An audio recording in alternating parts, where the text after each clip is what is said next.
അത് നിസ്കാരം കഴിഞ്ഞിട്ടാണെങ്കിലും മഹാന്മാരുടെ മഖാമിന്റെ മുമ്പിലാണെങ്കിലും മരണ വീട്ടിലാണെങ്കിലും പള്ളിക്കകത്താണെങ്കിലും മജ്ലിസുകളിലാണെങ്കിലും എവിടെ വെച്ച് ദുആ ചെയ്താലും അല്ലാഹുവിനോട് ആ ദുആയ്ക്കകത്ത് ഞാനും നിങ്ങളും ചോദിക്കുന്ന ഒരു കാര്യമാ, പടച്ചവനെ നീ എനിക്ക് സ്വർഗം തരണം, എന്നെ നീ സ്വർഗത്തിന്റെ അവകാശികളിൽ പെടുത്തണം.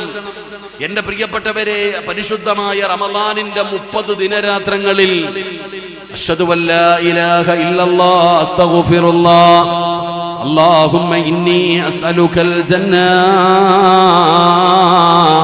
വഅഊദു ബിക മിനൻ നാർ.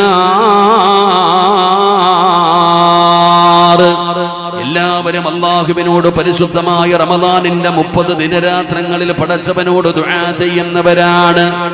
എന്റെ പ്രിയപ്പെട്ടവരെ, എല്ലാവർക്കും സ്വർഗത്തിൽ പോകണമെന്ന് വല്ലാത്ത ആഗ്രഹമാണ്. എല്ലാവരും അല്ലാഹുവിനോട് സ്വർഗം തരണേ എന്ന് ദുആ ചെയ്യുമ്പോ